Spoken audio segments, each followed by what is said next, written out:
পা দিল এবং কেন এই যজ্ঞটা করা হয়? আসলে নবগ্রহ যজ্ঞের এটা 10তমর শেষ বৎসর।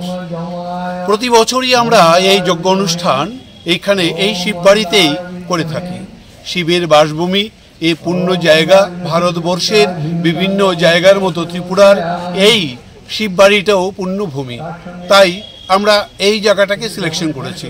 জেনারেলি যজ্ঞ অনুষ্ঠান করার জন্য কতগুলো বিশেষ প্রয়োজনীয় জিনিস রয়েছে, তার মধ্যে শিববাড়ি উল্লেখযোগ্য।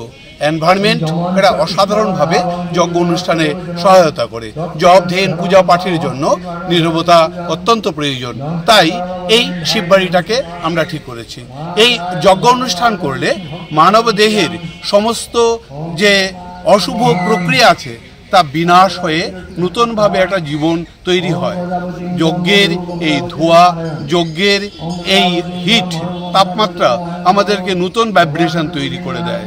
আমরা দেখেছি বিগত বছরগুলিতে এই যজ্ঞ অনুষ্ঠান করে অবিবাহিতের বিবাহ হয়েছে, অকল্যাণ যাদের জীবনে হয়েছিল তাদের কল্যাণ সাধন হয়েছে এবং দুরারোগ্য ব্যাধি থেকে অনেক অনেক লোক মুক্তি পেয়েছে। আমরা এই যজ্ঞ অনুষ্ঠানের জন্য সুদূর ভারতবর্ষের বিভিন্ন জায়গা থেকে, এমনকি বাংলাদেশ থেকেও ঝাঁকে ঝাঁকে লোক এসে এখানে এই যজ্ঞ অনুষ্ঠানে ব্রতী হয় এবং এই যজ্ঞ অনুষ্ঠানটাকে পরিপূর্ণ করে তোলে। সংস্কৃত বেদমন্ত্র উচ্চারণের মাধ্যমে সকলের মনের মধ্যে একটা ভাইব্রেশন তৈরি করে। আর এই যজ্ঞ অনুষ্ঠান আমরা সনাতন জ্যোতিষ কলেজের উদ্যোগে অসাধারণভাবে করার চেষ্টা করি। নিঃস্বার্থভাবে সমস্ত ভলেন্টিয়াররা খেটে এই অনুষ্ঠানটা করে। এর জন্য আমরা পারিশ্রমিক কিছু নেই না। আমরা বলি যে আধ্যাত্মিকভাবে সচেতন হও, কারণ পূর্ণতা মানুষের জীবনে খুব প্রয়োজন, আর পরিপূর্ণ লাভ করার জন্য এই যজ্ঞ প্রয়োজন।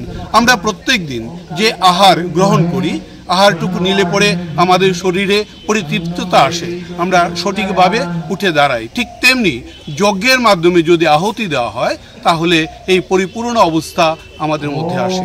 প্রত্যেক দিন আমরা এই নবগ্রহের যে স্তব সূত্র পাঠ করি তাতে যে ফল হয়, যজ্ঞের দ্বারা তাই পরিপূর্ণতা আসে। তাই যে কোনো গ্রহ বিপাক থেকে রক্ষা পাওয়ার জন্য এই স্পিরিচুয়াল অনুষ্ঠান অর্থাৎ যজ্ঞ অনুষ্ঠান করলে মানুষের কল্যাণ হয়, এ আমাদের ধারণা। বিশ্বাস নৈবচ অর্থাৎ বিশ্বাসের দ্বারাই মানব জীবন তৈরি হয়। বিশ্বাস যদি জাহিরে হারিয়ে কোথায় দাঁড়াবি বল, বিশ্বাস ছাড়া এই জগতে তোর আছে কিরে সম্বল। তাই বিশ্বাস, ভক্তি, শ্রদ্ধা নিয়ে আপনারা যজ্ঞ অনুষ্ঠানে প্রতি বছর করবেন। এবারও আমরা আবার আমন্ত্রণ জানাচ্ছি, প্রত্যেক বছরই আমরা করার চেষ্টা করব।